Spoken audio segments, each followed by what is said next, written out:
Then you have the second aspect, or I should say third aspect here. You see our government and our economy were starting to build itself. But what about our relation with other countries? And, as you see later, with other peoples within our own geographical regions. But first, you have the other major countries of the world, or at least the European world we were connected with, and they were France and England. And George Washington would set us on a path toward isolation. As he states in his farewell address, it is pertinent for us to stay neutral because we are too young. We are too unestablished. In fact, we were too weak. And in being this weak, we weren't prepared to be involved with a war like that which was going on in Europe between France and England, or on the seas even between France and England. We would sign treaties with England like the Jay Treaty. And that Jay Treaty would establish some repayment for past debt. The problem was, it was repayment by us to England for past debt. And Jay's Treaty would help to officially escort the English off of our western frontier.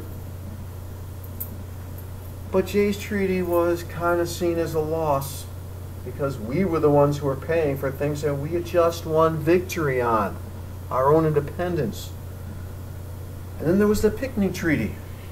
And the Picnic Treaty would start to open up that southern part. This was with Spain. And it would start allowing us to reach further south towards what would become Mississippi and Alabama, and the Mississippi River and the port of New Orleans.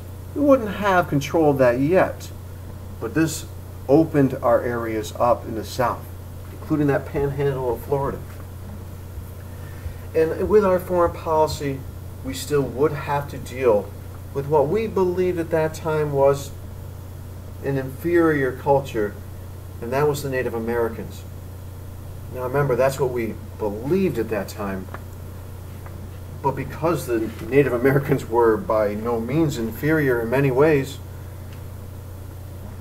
they would stand before us as a threat to our expansion.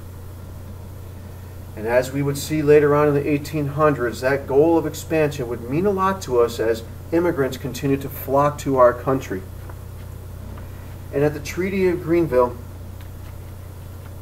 we were able to establish more foreign policy. And this was a foreign policy with the Native Americans that we would have from our past, and one we would continue for the next 100 years. With this foreign policy, we made deals with the Native Americans by which we would have control over the lands that were ancestrally theirs. Now, we did have to use force initially before we could convince them to sign this treaty. We did have to fight at the Battle of Fallen Timbers. And upon our victories, our power for that time, our advancements for that time, did convince the Native Americans to sign this treaty of peace. Now, how long that peace would last was still to be decided. But it did start to open up the territories of the Ohio River, western Pennsylvania. And though the Indians were still allowed to live in this region, the control of that region was starting to become ours. And the last aspect of this George Washington time period during his great presidency of our new republic was the formation of what George Washington despised, and that was the political parties. Now, these political parties, of course, would have different sides and different points of view. Who should we trade with? Who should we have foreign policy towards and favor them? Should it be France or England? Should we be a farming nation or a manufacturing nation? These types of questions led to a split. And perhaps one of the greatest things that increased the split was our Constitution and our interpretation of that new document. The Democratic parties, known as the Democratic Republicans, was one that liked to be able to interpret a little bit loosely what the Constitution allowed us to do. And the more Republican or Federalist Party was going to establish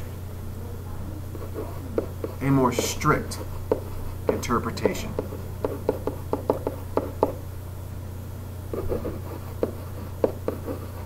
And the Democratic Republicans, whose leader at this point was predominantly, I apologize, I had these backwards.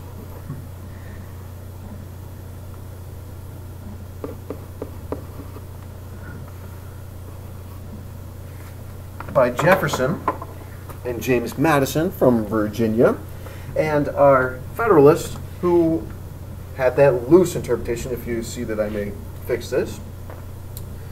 They were led by Alexander Hamilton and his financial aspects, as well as John Adams, who would come next. But these political parties were only in their beginning.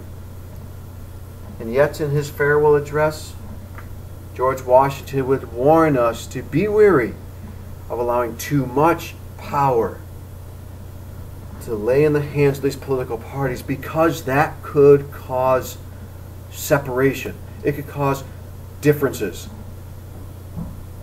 It could cause the power to be lost from the people. And so you see in this first early area known as the Federalist era, George Washington would help us set up our new republic.